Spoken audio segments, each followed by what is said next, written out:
I want to pause here. I made the decision to break into my husband's locked desk drawer after 38 years of marriage. Let me tell you what I found inside that changed everything. My name is Barbara Mitchell. I'm 61 years old, and until 6 months ago, I thought I knew exactly who I was. I was Mrs.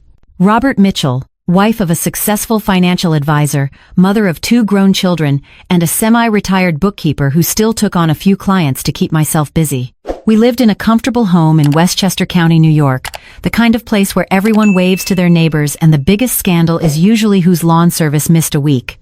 Robert and I met when I was 23 years old. I was fresh out of college with my accounting degree, working at a small firm in Manhattan. He was 26, charming, ambitious, already making his mark in financial services. We married within a year. It was one of those whirlwind romances that everyone said wouldn't last, but we proved them wrong. Or so I thought. Our marriage wasn't perfect. Whose is? But it was solid, comfortable.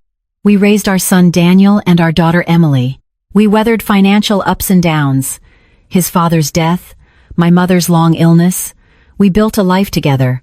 Every brick, every memory, every compromise. Robert's business grew over the years.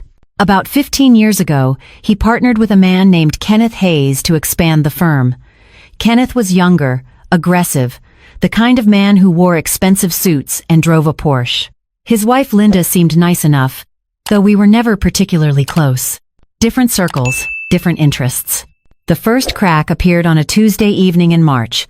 Nothing dramatic, just a small inconsistency that my bookkeeper's brain couldn't let go.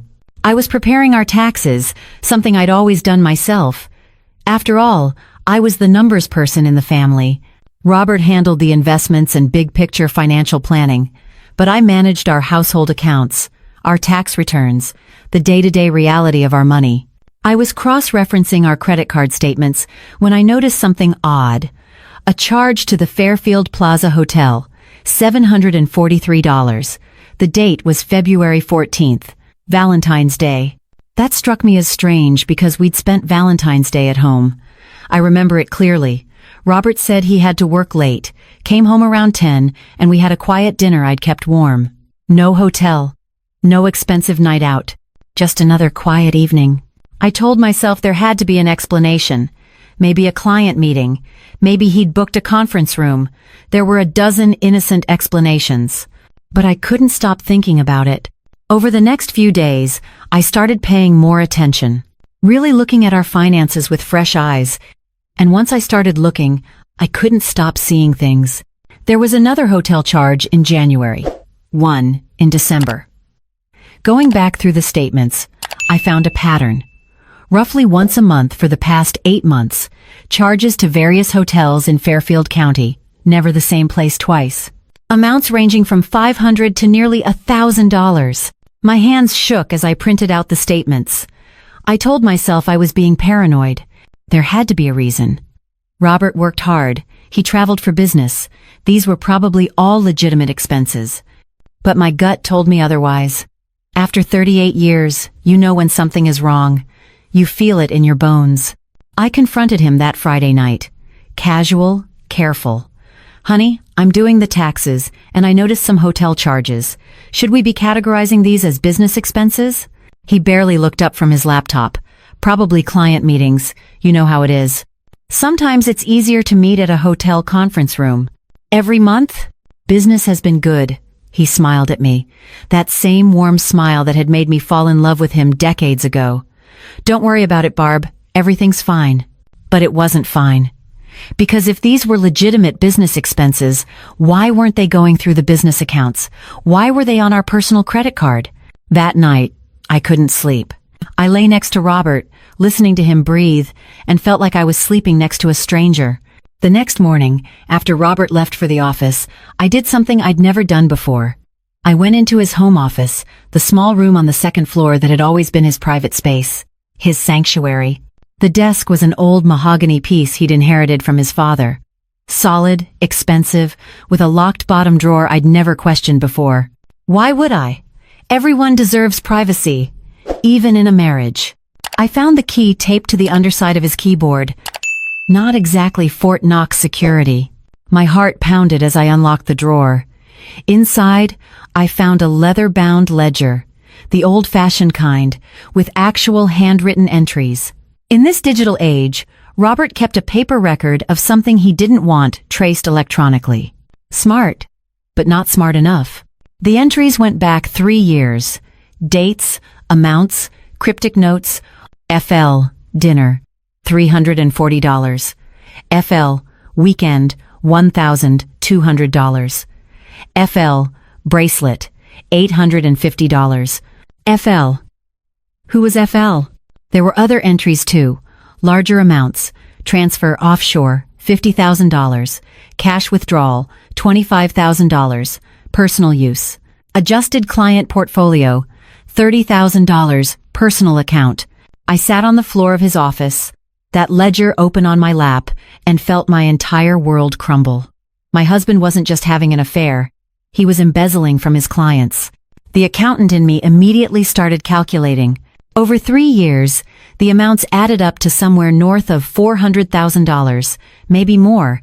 Money taken from client accounts, moved through various channels, spent on hotels and gifts, and something called FL. I took photos of every page with my phone. Then I carefully returned the ledger to the drawer, locked it, replaced the key. My hands were steady now. The initial shock had passed, replaced by something colder, clearer. I had 2 options. Confront Robert immediately and watch him talk his way out of it, or gather more evidence and strike when I was ready. I chose the latter.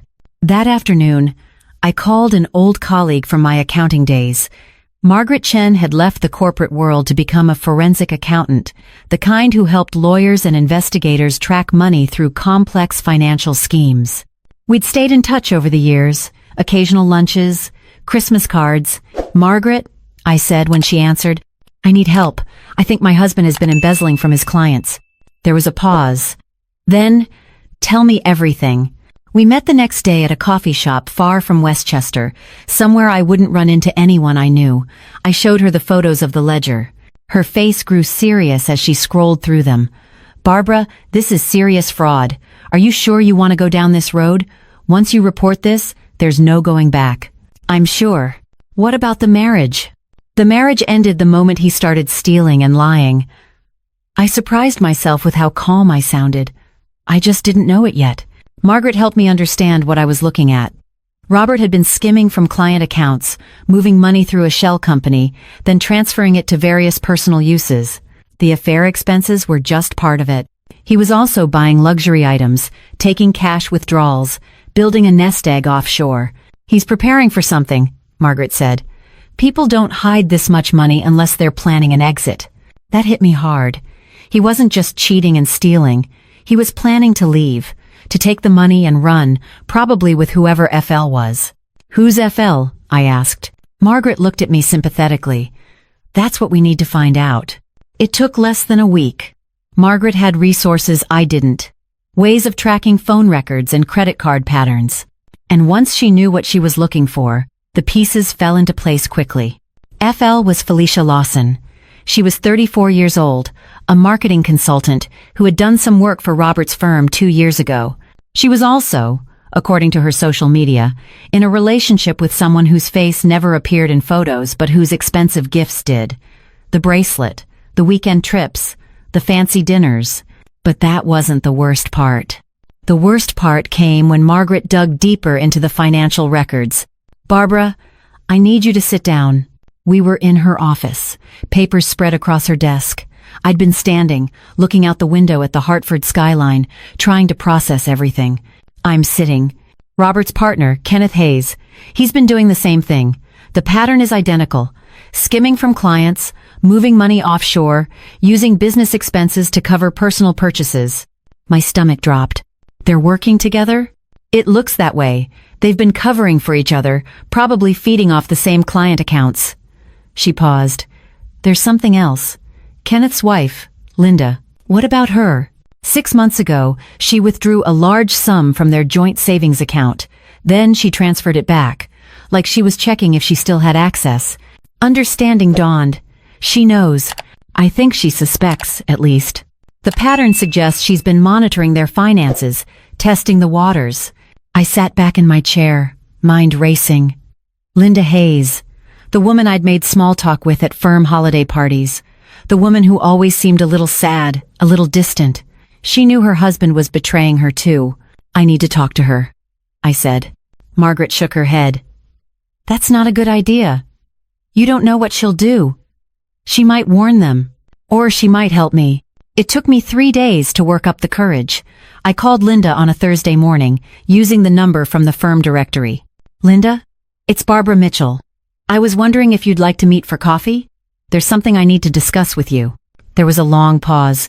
Then, quietly, I think I know what this is about. We met that afternoon at a Starbucks in Stamford, neutral territory between our homes. Linda arrived 10 minutes after me, looking tired and thin. She'd always been petite, but now she seemed almost fragile. We ordered our coffees and sat in a corner booth, away from other customers. How long have you known? I asked. Her eyes filled with tears. About a year. I found hotel receipts in Kenneth's jacket pocket.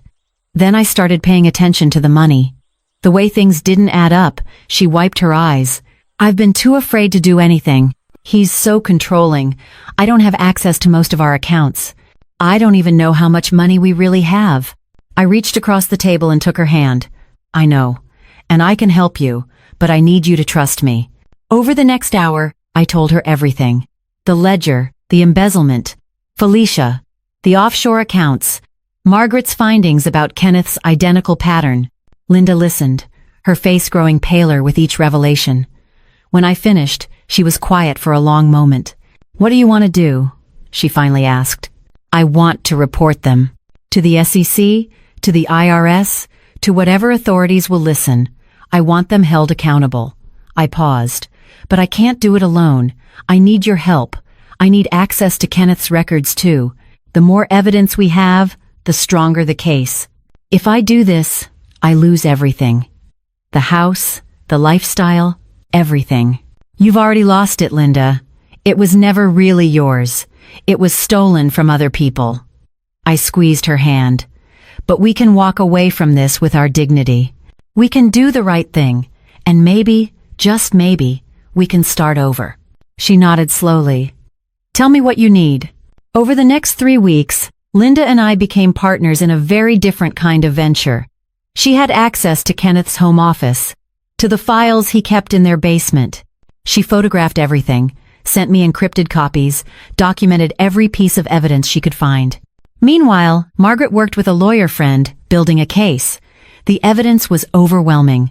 Robert and Kenneth had been embezzling from at least 15 client accounts, moving over $1 million through shell companies and offshore accounts over the past 5 years. The affair with Felicia was almost beside the point.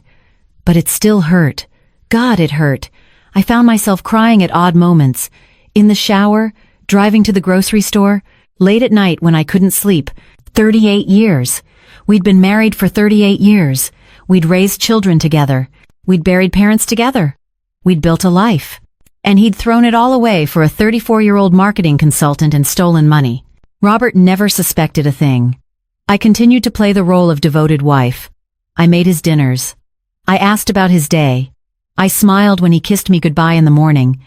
It was the performance of my life. Linda was doing the same with Kenneth. We texted each other late at night, giving each other courage. You can do this. One more day. We're almost there. The plan was to file everything at once. The divorce papers, the SEC complaint, the IRS fraud report. Hit them with everything simultaneously so they couldn't cover their tracks or hide assets. Margaret scheduled it for a Monday morning in May. Beautiful spring day, sunshine streaming through the windows. I'd made Robert his favorite breakfast, blueberry pancakes. He ate them happily, chatting about a client meeting he had that afternoon. I'll see you tonight, he said, kissing my cheek. Actually, I said calmly, I don't think you will.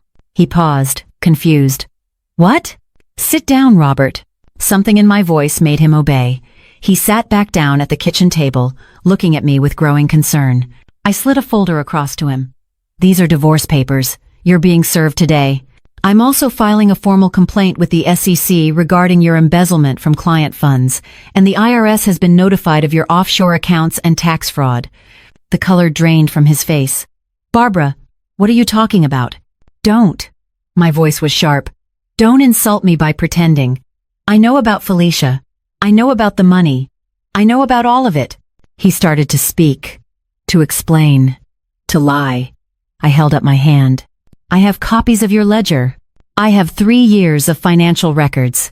I have documentation of every transfer, every withdrawal, every hotel charge. Margaret Chen. You remember her? She's been working as a forensic accountant on this case. And Linda Hayes has provided Kenneth's records too. Yes, Linda knows. We've been working together.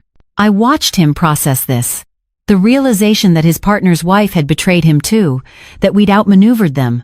You can't do this, he said, but his voice was weak. I'll be ruined. We'll lose everything.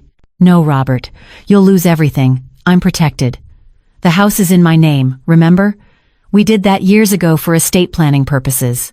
Our actual savings are separate from your business accounts, and I've already moved my money to a new account you don't have access to. I stood up, looked down at the man I'd spent most of my life with. You're going to need a lawyer.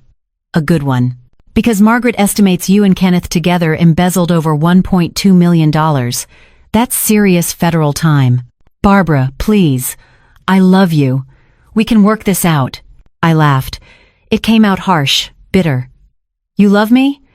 You've been stealing from your clients to fund an affair with a woman younger than our daughter. You've been planning your exit strategy for years. Don't talk to me about love. I picked up my purse, headed for the door. My lawyer will be in touch. Don't try to contact me. Don't come to the house. I've already changed the locks. Where are you going? I paused at the door. To start my life over, the one I should have lived before I wasted 38 years on you. The next few months were a blur.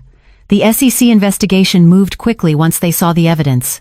Kenneth and Robert were arrested within a week. Federal charges, wire fraud, tax evasion, embezzlement. Their clients were devastated. These were people who'd trusted them with their retirement funds, their children's college savings, their life's work. Some of them confronted me, angry that I hadn't known sooner, hadn't stopped it. I understood their anger. I was angry too. Felicia Lawson disappeared from social media. Rumor had it she'd moved to California. I hoped she was happy with her stolen jewelry and expensive dinners. She'd have to live with what she'd done. The divorce moved through the courts. Robert tried to fight it initially, but his lawyer advised him to cooperate.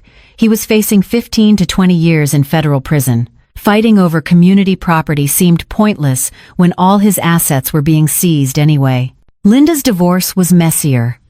Kenneth fought harder, tried to claim she'd been complicit, but the evidence showed otherwise. She'd had no access to the business accounts, no knowledge of the offshore transfers. She was a victim, just like the clients. Our children struggled with it. Daniel was furious with his father, wouldn't take his calls from jail. Emily tried to play mediator at first, until she learned about Felicia. Then she stopped calling him too. They both apologized to me, for not seeing it, for not protecting me. I told them the same thing I told myself.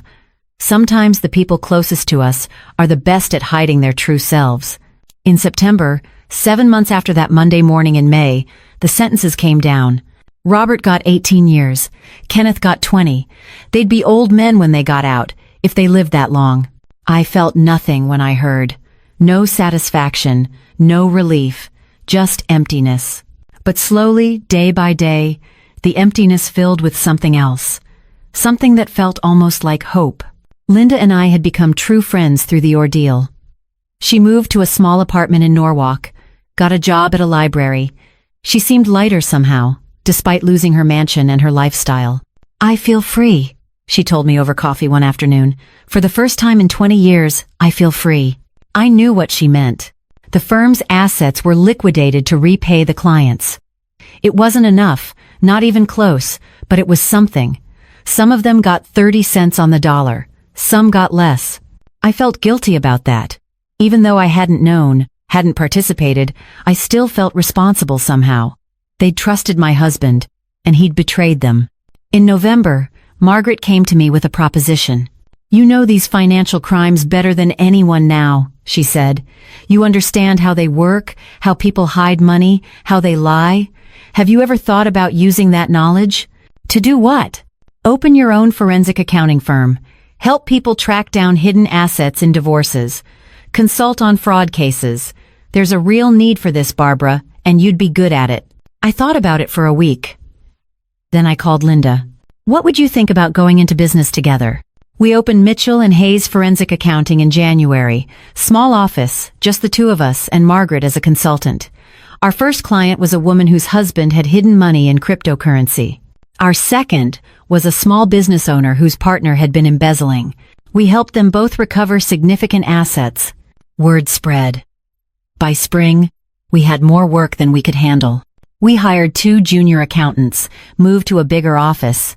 One evening in March, almost a year to the day after I'd found that credit card charge, I stood in our new office and looked around.